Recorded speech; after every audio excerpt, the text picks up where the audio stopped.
Hi and welcome to the channel. Now today's video is a review of the Atari 400 mini computer, which has been out quite a while now, well over a year, but the price has dropped here in the UK and in America as well, and probably all around the world. It come out at £99 here in the UK, probably about $129, something like that in the US.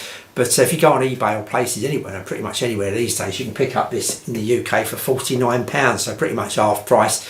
In America, I've seen them for about $80, $70, $80. You can get them on eBay, used, new, etc. So they've come down, I don't know, 40% probably saving there in the US and probably worldwide. So is it worth picking up one of these now? Because I mean, a lot of people would have sidestepped this, maybe don't really know a lot about the old Atari 400. So I'm going to explain a little bit, because this was one of my main computers for quite a while. Actually had the 400, went up to the 800. I went right through the range really. So a big fan of Atari, but I'm going to keep it unbiased. Just going to tell you what I think of it. I know it's a bit late now. It's been out, like I say, well over a year, but the price has dropped. Maybe a time to think about getting one. I'm going to go through the games, and we'll take all this away in a minute and go through the games as well. But I just want to say we've got to take this into context here. I just want to give a little bit of a background of this machine and where it sits. I bought a couple of others, as you can see. I don't know if I'm going to collect them or not, to be honest with you, but I just thought we'd get them for a matter of interest, probably do some videos on them as well in future videos. But I want to stick to this one first.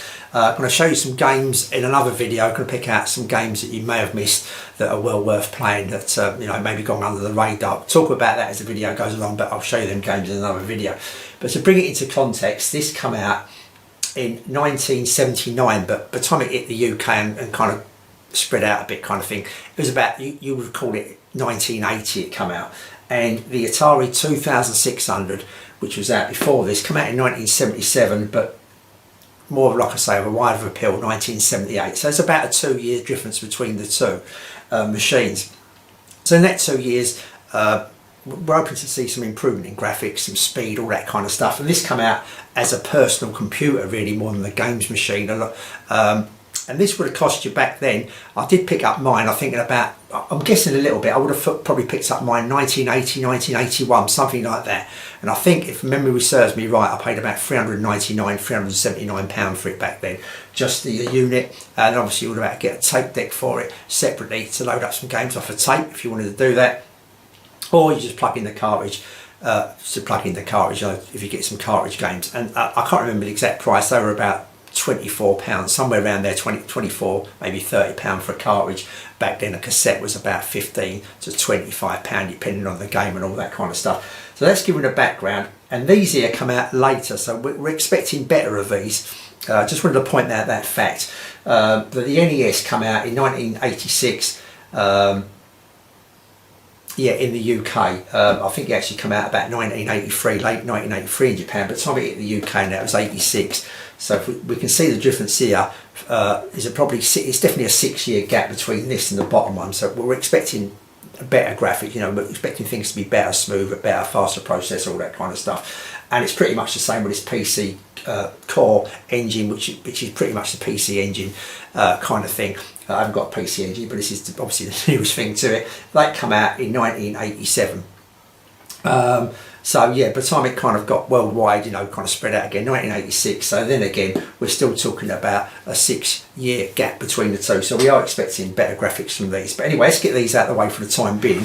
And what I'm going to do is, just concentrate on this little Atari 400 mini. Now don't forget, I had one of these, and here it is now. We're going to, so I'll put it up there and tell you about the games that come with it, what I think of them and all that kind of stuff, and maybe, how to improve your experience with this and whatever. But looking at it, when I got it out of the box, I thought they'd done a fantastic job. I'm not being biased, nothing here, but that there looks like a miniature 400, as I used to remember the full size. They got to me, as I can remember it, I haven't got one here to actually put it up against, but that looks identical, obviously in a smaller form factor. They've got the keys, all the colouring right, everything right. Everything seems, even the back, all the slots where the air vents used to be, they've just got everything right. Obviously this is different because we've got different outputs, and we haven't got the edge connector here that we would have for our tape deck. But they've done a fantastic job, I think. The only slight downside, I've been not disappointed too much, because we had the little LED there as well, as a bigger LED than that years ago, and that used to flip up, which is a shame it doesn't, because that would have been unreal kind of thing. But that there is fantastic. You get 4 joystick ports, exactly what you used to have. Obviously, it would be Atari joystick ports, not USB.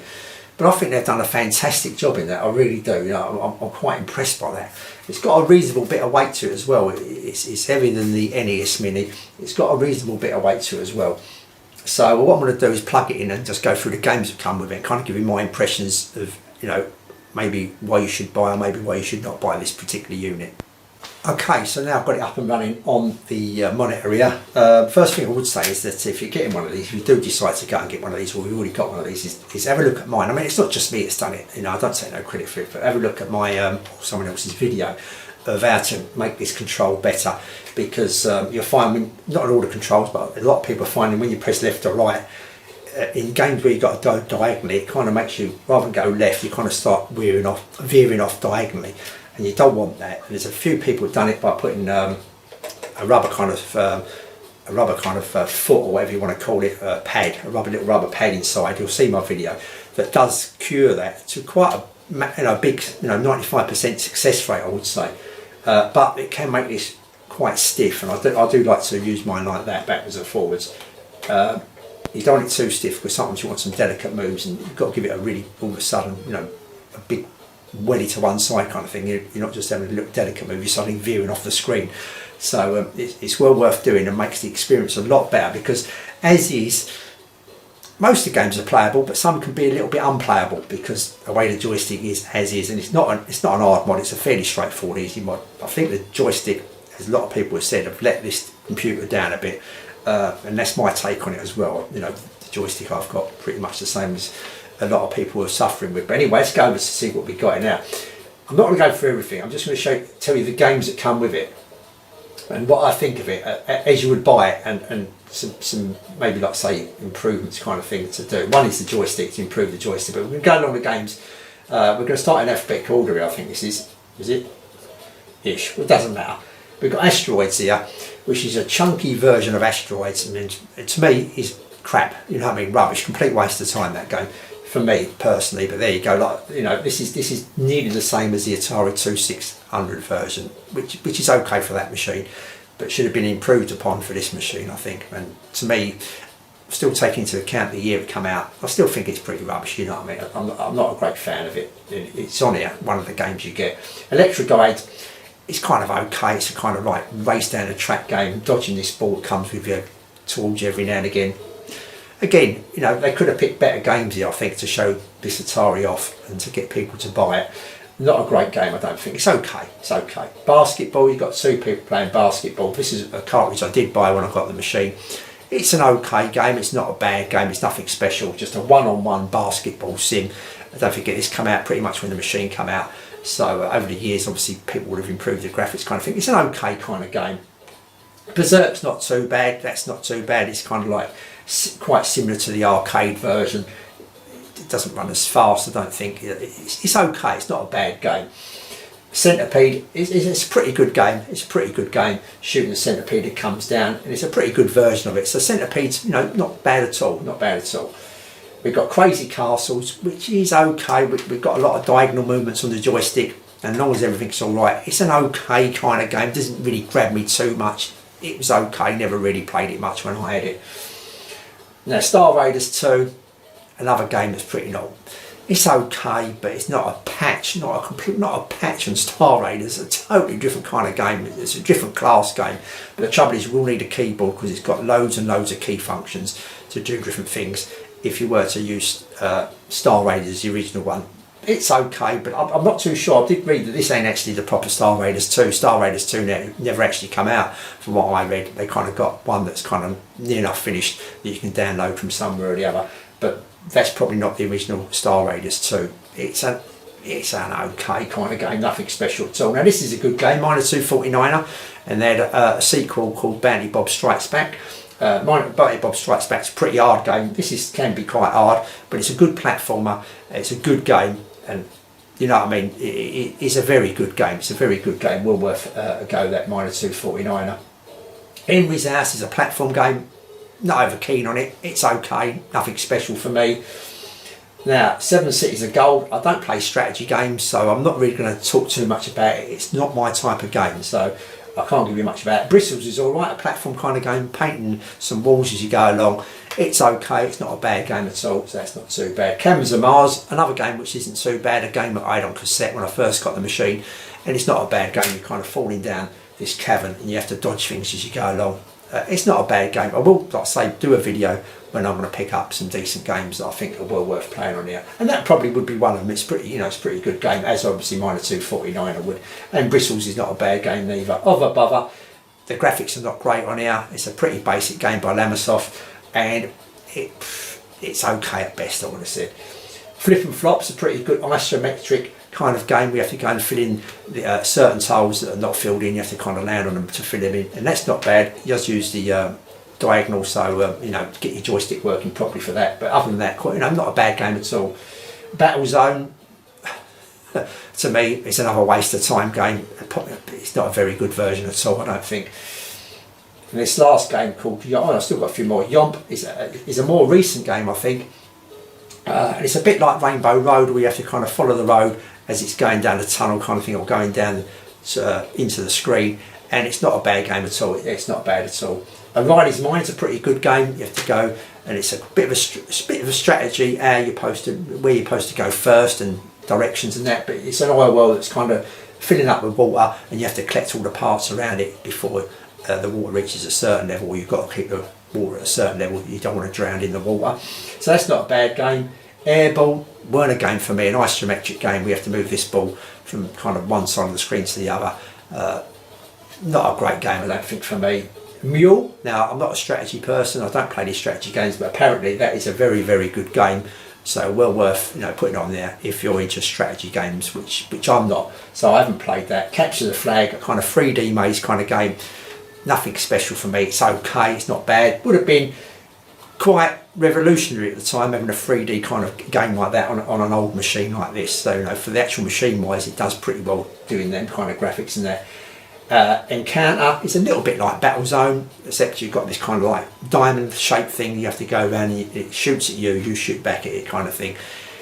It kind of gets boring. It's all like for 5 minutes kind of thing. Not a great game, not a game I had, and a game I didn't really play a lot there. Boulder Dash is a very good game, a little bit of a puzzle kind of game as you go around, moving the boulders, collecting the gems, etc., making sure you don't get killed by any boulders that fall on top of you. It's a pretty good game, There's many varieties of that, but it's a pretty good game. Another great game is obviously Missile Command. Love that with the arcade, with the ball. Used to be a favourite of mine. Can't use the ball, have to use a joystick, but it plays pretty well, so that's a good game. Wavy Navy is a kind of shoot 'em up kind of game. You're on a wave, bouncing up and down. It's a mediocre game. It's okay at best. It's okay. It's nothing special. Bruce Lee, not into fighting games. Graphics ain't fantastic, but people do like this game, so it's up to you. It's okay, I think. I won't be playing it myself. I'm not into them kind of fighting games, but it gets reasonable reviews. And we got Millipede, which is kind of like a centipede, but a lot worse. Not a game for me. A ropey-ish game, I would say. And we're back to Asteroids. So there you go. They're the games on there. So if I have to round them all off, I would say there's a few goodish ones, a few okayish ones kind of thing, and one's not so good. They could have definitely done a lot better picking some games for this. Kind of just about holds up if you're paying £49 thereabouts for it. I think you've got a mixture of games there. You're probably going to get your £49 worth for. Don't forget you're getting a joystick, a console. You're getting a fair bit for your £49. For £99, I'd be a little bit disappointed with the game selection they've put on there. Other than that, the machine's okay, I would have said. It plays pretty well. You have to kind of alter some of the settings on there, which I can't do on here. But once you put a memory stick in there and download some games for it, which there's absolutely thousands upon thousands of them. And to be honest with you, I would say 99% of them, or 95 to 99% of them, are very mediocre kind of games, and it would put you off. I think if you see them games, it doesn't show the true capabilities of this machine. Even back then, like I say, when it came out when was it, 1980 or something like that, it can do some reasonable stuff. But the game selection here is okay. So that's it. Yeah, I'd kind of recommend it for £49 if you're thinking of it, but definitely do the joystick mod, mine or someone else's. It's definitely beneficial to you, and definitely get yourself a memory stick and find out where you can download these games from, these extra games that you can download and put on via the back in a memory stick. if I just show you very quickly, it's a straightforward process. You just plug in the memory. It's got to be FAT32. Just plug it in the back, like so, and it will come up on the bottom here.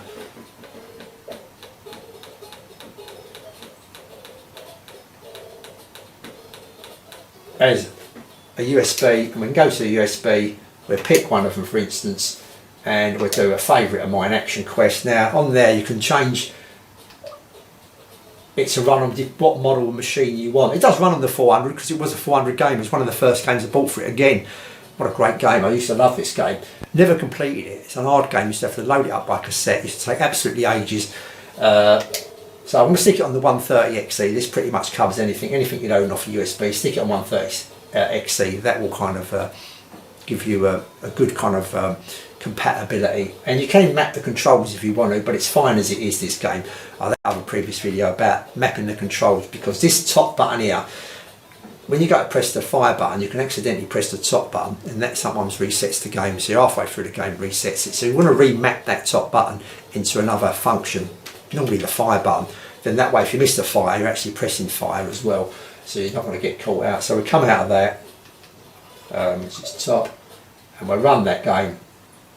Yeah, so this is a better game. This is how you load them up off of USB. So you know, I think you've definitely kind of got get a little USB stick. It doesn't have to be big. It can be probably 64 megs, something like that. You're probably going to fit an entirety, you know, all the Atari collection on that. It ain't got to be a gigabyte. It ain't got to be 1 gig. It can be very, very small, because they don't take up much memory at all. So that's it. Like I say, for the money, I think it's pretty good. For £49, I'm very pleased with it. I'm an Atari fan. I did love this little machine, and obviously I can plug in the USB and pick the selected games I want to. But if you go down and download that pack, you're going to be a bit disappointed as you start going through some games, thinking these are all, you know, these are all pretty crappish. But that's how a lot of them are. But there is a few gems amongst them, some great games amongst them. There really is. And when this machine come out, I think, you know, it does really well. But it wasn't set out to be a games machine. It was set out to be an home computer. Just people used to start writing games for it and all that kind of stuff, and it really took off as a games machine, especially the 400, because it had this kind of membrane keyboard which you couldn't do a lot of typing. And back then I got rid of that keyboard. I went up London and paid £79.99 to get rid of that keyboard, and someone put another keyboard in, and that's how much it was back in the 1980s, 81 thereabouts, maybe 82 when I had it modded, somewhere around there. £79 to get a new keyboard put in there. And obviously that kind of ruined the look of the machine, but it was a lot easier to do typing. And I think a year or two later, I went on to buy the Atari 800 and the Atari 800 disc drive as well. And I'll never forget it. They cost me £399 each, so that would be £800 back in 1982, which would have been quite a bit of money back then to get the pair of them. But obviously made life a lot easier. But yeah, it was really meant to be a computer, and obviously like a lot of computers back then, the games kind of took over the scene, and the game sold the computer. Which one game on here which I couldn't show you is Leaderboard, which used to be a favourite of mine. It's a golf game, and that pretty much made me go and buy an Amiga 500. Just one game. That's what it used to be like years ago when you're into consoles, and that it'd just be one game would sell the machine. And the Amiga 500, when I bought it, just because of one game, I was only interested in one game, Leaderboard. And it's a golf game, and to go and pay a fortune for it back then just to play one game seems a bit silly, but that's how it was pretty much when I bought the PlayStation 1.